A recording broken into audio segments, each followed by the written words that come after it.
All right, good morning. Welcome to Christ Church. So glad to have you here this morning. Christ Church is a church of all lifting lives, elevating Christ. We're a church for those not here yet. I'm Pastor Andrew. I'm glad that you're here now joining us as we kick off a new year and a new sermon series. We are going to be talking about a new topic. How many of you made some New Year's resolutions in the last day or two, couple days? No one. All right, like 3 people. All right, well, hey, I'm going to make an invitation then. If you are thinking about New Year's resolutions, and if you're wondering what it could be, whether it's, diet or exercise or just, affirmations or something like that, I want to submit for you today that the topic that we're going to talk about over the next couple weeks, this morning and then the next sequential weeks, is one of those topics that if you choose to make a New Year's resolution and really embrace the possibility in 2025, this has the chance to profoundly change your life. I know it's changed my life over the last number of years as I've learned more and more about this particular topic and tried to embrace it and really have to do some of the internal work that goes with it. This is not an easy topic that we're going to be talking about. We're going to be talking about the topic of rest. Rest. And what does it look like and what does it mean to have rest in a healthy and constructive way as a part of your life? Life-giving, restorative, rejuvenating rest, which is part of what it means to be a Christian. We're called to embrace this. We talk about the Christian wheel here at Christ Church, and one of the things that we do that Christ calls us to as his disciples is to have appropriate times of rest in our lives. And so we're going to be talking about that over the next couple weeks. Now, this is one of those series that's going to build over the next couple weeks, all right? So this particular Sunday, please come back, okay? I can't take the complexity of the issue that we're about to talk about and slam it into just a few minutes on one particular Sunday morning. It just isn't going to happen. My goal for today, I have one goal today, and that is to name the problem that we all face when it comes to the issues surrounding rest and why it is that so often we live life without the appropriate amount of rest in our life. So today the only goal is to name the problem and have you guys all register and say yeah, I'm like that more than I probably want to be. And to invite you to think that yes, there's another way of living our lives with rest as a part of it. So they say that a picture is worth 1,000 words. This morning I have a picture that's going to help us. I have an illustration for us. Sometimes we talk about life, and one of the images that can be used is how life is like a treadmill.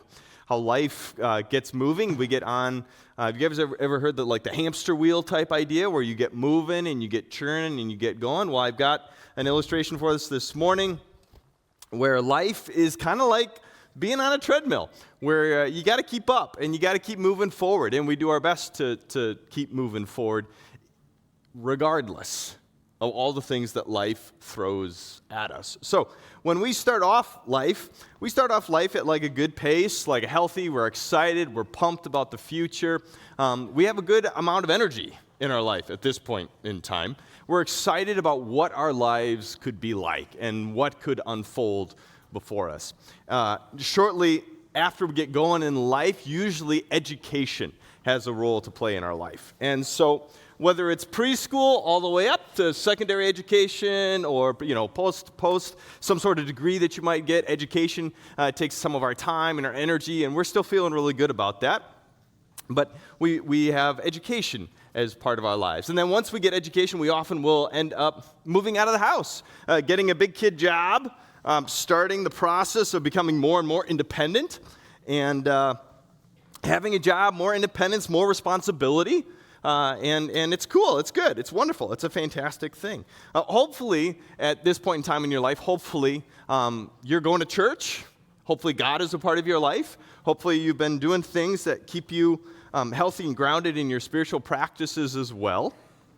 And now you're living on your own and you're going to church and you join a small group and things are going really well and you notice someone at the small group. Now you're old enough.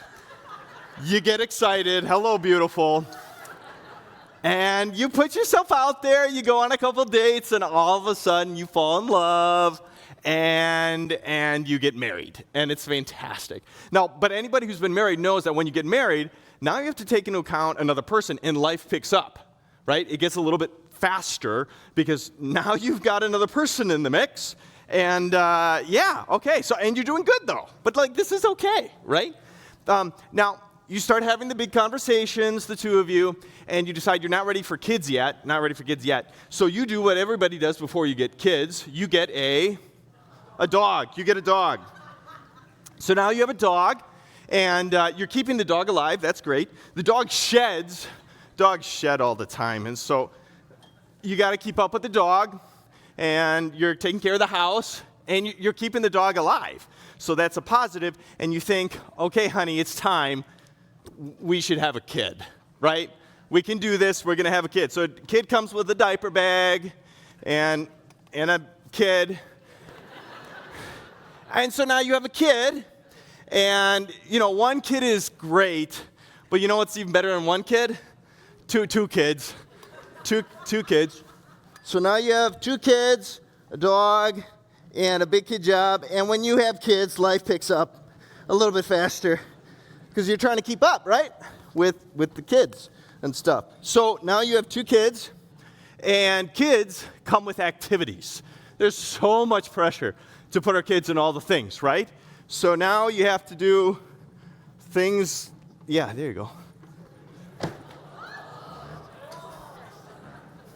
Okay, so now you got kids, and there's activities, and things are really good.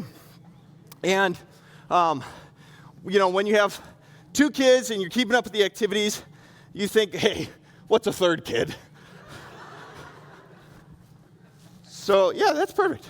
So now you got 2. That kid's going to need therapy now. All right, well, and then eventually your kids, you got 3 kids, life's going to pick up that much more, right? It's going to get faster, and now your kid wants you to coach their team, because without you being a coach, there is no team, right? So now and you play with your kids, and you have fun with your kids, and you're just trying to keep up with everything going on, right? And not a coach anymore. And this is the image that we can get trying to keep up with our kids and our family and our life. And I'm getting really tired right about now. And I could really use some serious rest, right? All right. Whew. Thank you. All right. Thank you. Thank you to Matt for helping out this morning. That's perfect. Okay.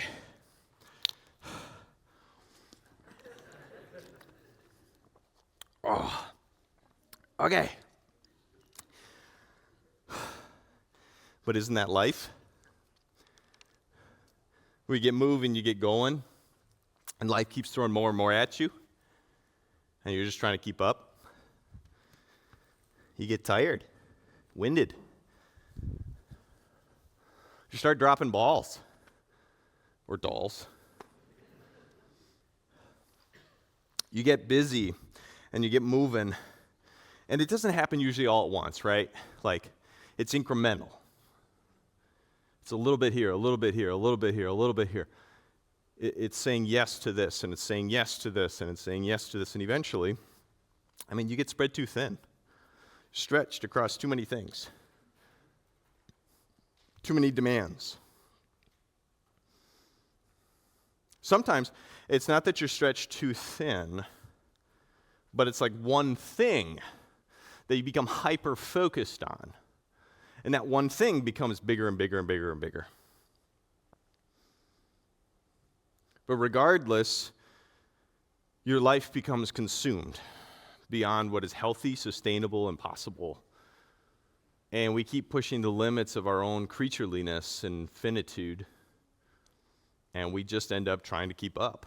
And this doesn't leave any margin even for the unexpected. I mean, did you notice in the example there? It didn't take into account a crisis, the car breaking down, losing a job, something related to your health, or the health of someone you love. It doesn't take into account aging parents. It doesn't take into account something happening with your child, where your child does need a special measure of attention, and you just don't have the margin to even do what you need to do to stay healthy yourself or to keep those that you love in a healthy, good space. Make you guys relate to this? Now, let's be clear. I'm not talking about just general busyness. There's a difference between being active and busy, having a family, having a job, having a hobby. It's not that these things are intrinsically bad or wrong or anything like that. The danger becomes when we move from being busy to too busy, because that line is invisible. And for so many of us, we end up moving to the realm of being too busy before we even notice it.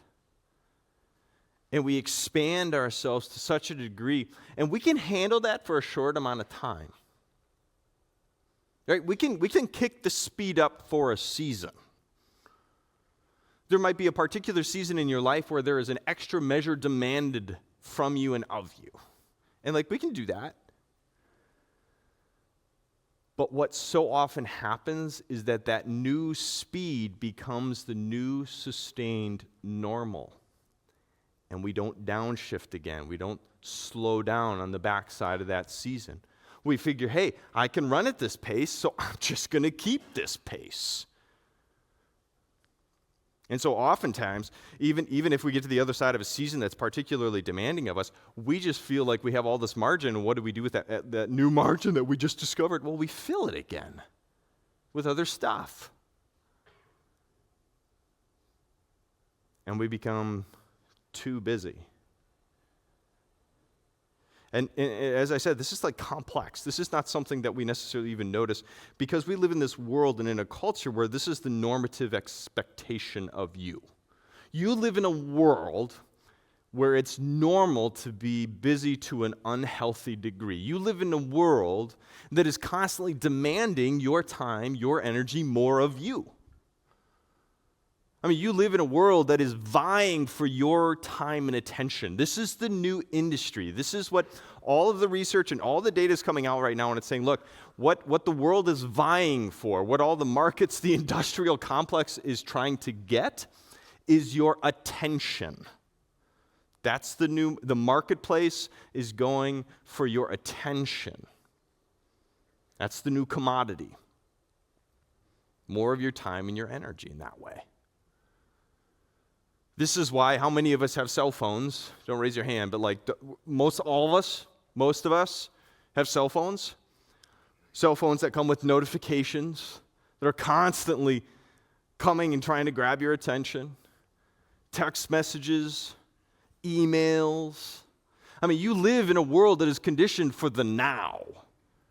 So much of what maturity is delaying gratification, pausing. And yet we live in a world that doesn't want that, doesn't reward that.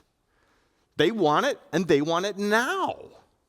In fact, the world will reward and has now come to expect the immediacy of your attention and your energy. If you've ever been in one of those jobs where it's 5 o'clock on a Friday and somebody comes in and drops a piece of paper on your desk, you don't leave the office, do you? You stay and you finish it because they need it now. We expect with cell phones to have access to everybody, anybody, all the time. And when they don't pick up, we're sometimes surprised. Call me back right away. The new reality is that we are expected to return a call within, 24 hours? Even that seems like long. And so you live in a world that is constantly pressuring you to do more and fit more into your schedule. And they expect you to do it. They reward you to do it, and they will often punish you if you don't. And so we give more. And we run at a faster pace. And we use up more of our energy and our margin. If we get so tired that we end up working long days, long weeks, and then we go to the after-school activities or the after-school commitments, and eventually we come home and we crash late, and we have no energy to do the things that actually bring us life. We don't have the energy to do the things that bring us energy, and so what do? We turn on the TV, and we watch Netflix, and we binge till 3 in the morning. Now we're not only mentally and emotionally tired, but we're physically tired, right? Because we stayed up all night watching TV. Because we're desperate for some rest. Real, true, life-giving rest. But we avoid dealing with the pressures and we avoid dealing with the conflict that will come when we say no to some things. We avoid dealing with the hard choices of stripping away parts of our life or putting boundaries on our life because it's easier and we want to please people, and so we just say yes. And we so often will avoid and choose instead to escape dealing with these pressures by throwing ourselves into unhealthy coping mechanisms, whether it's Netflix, booze, doom scrolling. Do you guys know what doom scrolling is?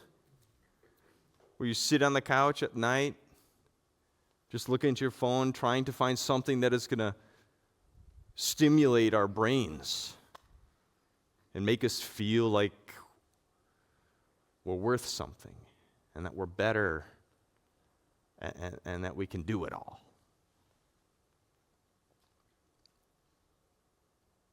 This is the hard reality of where so many of us live our lives. For a lot of us, it's particularly palpable coming on the heels of Christmas. Also, don't raise your hands, but how many of us went to multiple Christmases in a day? There's a reason why we call the holiday season full of cheer, but also busy as all get out, yes? We get stressed, we get overwhelmed, and tired. And it impacts us in our minds and emotions. It impacts our bodies. I mean, what happens when we're tired and stressed? I don't know about you. Again, don't raise your hands, but how many of us run to the cupboard? How many of us stop exercising? How many of us have a physiological, this impacts our minds and our emotions, yes, but it also impacts our bodies when we're stretched too thin. And of course, it impacts our spirits.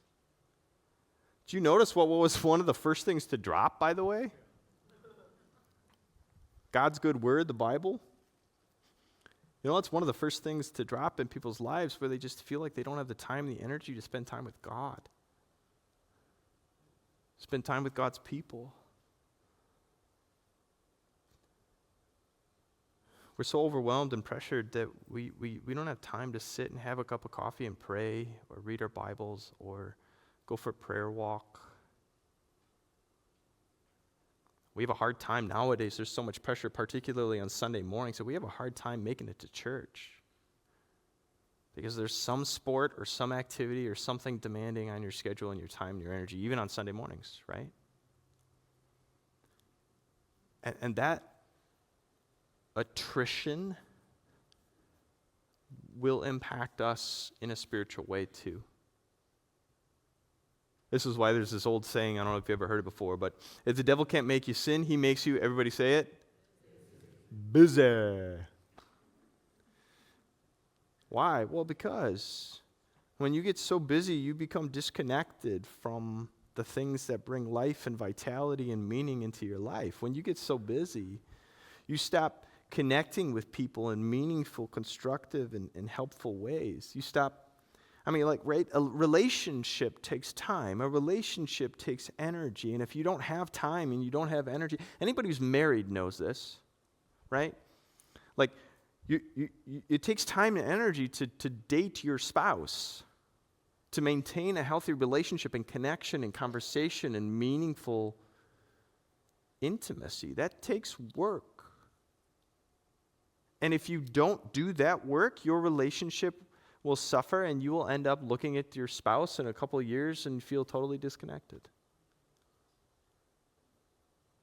And it's because you're just too busy. You ain't got the time or the energy for it. The same thing with God. That attrition happens over time. Skipping church once every blue moon is one thing, but skipping church regularly, you'll feel it. Distant from your Creator. You will even feel disconnected because you're so busy that you don't have time to do some good, hard self-reflection where you're just with yourself. This is why we have New Year's resolutions, because we become so busy the other 360 odd days a year that we now have a cultural mandate that at least once a year we should spend 5 minutes and look at ourselves and think about how to change. That's what it is. A New Year's resolution is the mandate of saying, look, we should spend time on ourselves to connect with who we are and how we're made, and am I the kind of person that I want to be? Am I the father? Am I the husband? Am I the pastor, right? And of course for yourself, what are those things? Are you the person that you want to be, you feel called to be? We don't even have time to do that. We are in our mind, in our body, and in our spirits what I would refer to as soul weary. Yeah, soul weary. Sometimes my wife will look at me, she's like, you're tired. You look tired. You guys ever get that, the you look tired phrase? And I was like, yeah, I'm tired. But I took a nap. I should be okay. It's like, no, not that kind of tired. The deep tired. The truly deep tired. Where the wear and tear on our minds, our bodies, and spirits from the constant pressures and expectations of the world, whether it's the world around us or the pressures and expectations that we have personally internalized, that we put upon ourselves now, and it results in this place of being soul weary, this state of being where we are just, well, to use a secular word, burned out. There's all this research coming out about burnout now, and how we live right on the cusp as a culture of burnout. And we end up looking around at ourselves and our lives, and we don't know where to go. We don't know what to do. We just end up coming up with these coping mechanisms called Netflix. And what we really need is to rediscover rest. We have forgotten how to take a nap. Like choosing to take a nap. Not the kind where you're going so hard that your body fails, but like it's the middle of the day and the birds are tweeting and you could do 1,000 things, but instead you sit down and you say, I'm going to rest right now. We have lost that. And yet beautifully, this is where for those of us who ascribe to the Christian tradition, we have something to say.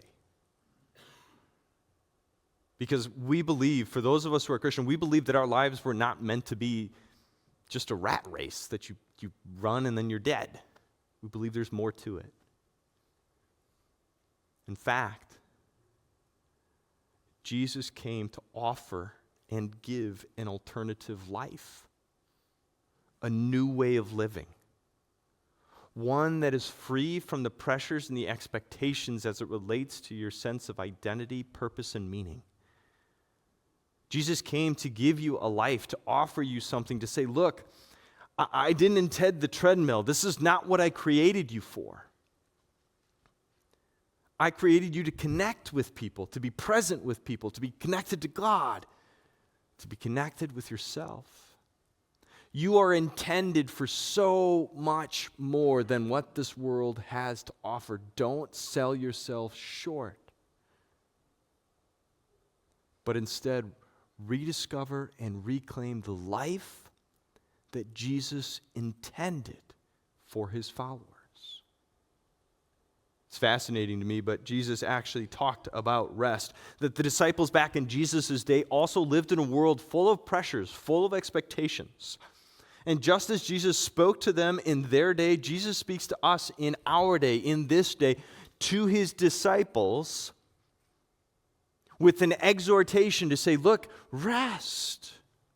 I have rest in store for you. Live into the rest that I desire to give you, because you were meant for it. Jesus says this to some of his disciples. He says, look, come to me. Come to me, all you who are weary and carry heavy burdens, and I will give you what? Rest. He promises it. He says, look, take my yoke upon you. Let me teach you.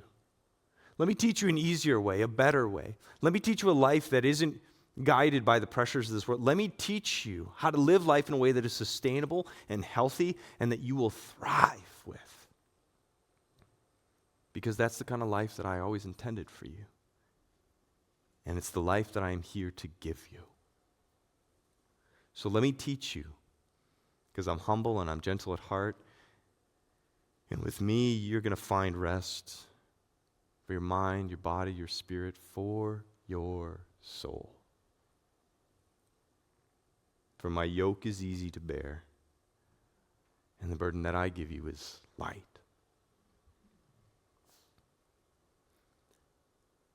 Jesus himself intended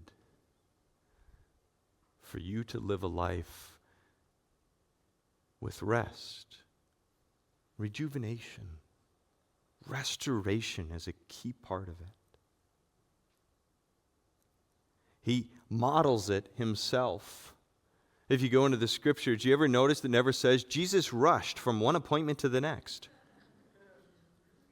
Jesus walked on water. He did not run. And yet he accomplished more than I could ever hope to accomplish in my life.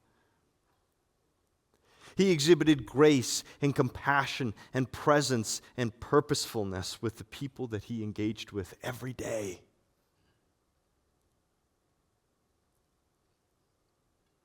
He took a nap on a boat in the storm. He retreated with his disciples to the mountainside. He would go off alone and he would pray in solitude. Jesus knew how to take rest seriously.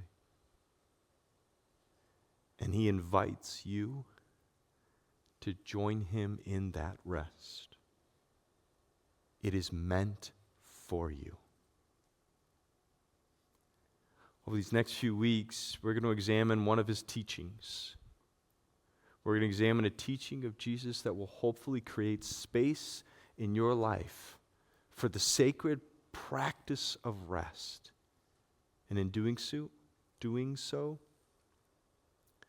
bring life and vitality and grace into your life. That's my hope and prayer for these next few weeks. I'll leave you with a cliffhanger for the moment. Please come and join us again next Sunday as we look at Jesus' teaching. For right now, let's close in prayer together. Jesus, we come before you and acknowledge that too often in our lives we are stretched far too thin. We confess to you that far too often we are burdened by the pressures of the culture we live in, by the expectations of the wider world. We confess to you that too often we are stretched to such a degree that we drop balls in meaningful relationships. We fail to live into the fullness of what life can be because we are too busy trying to just simply keep up. And yet in your grace and in your compassion, you would teach us how to live lives that are filled with rest, rejuvenation. I pray that as we sit at your feet, as we learn from your teachings, that you would, by the work and the power of your Holy Spirit, rejuvenate those that hear. Give us the good courage and the energy we need to do the things that bring life. Give us the energy and the focus and the clarity and the conviction that we need to adopt rest as part of our sacred and ongoing rituals of life.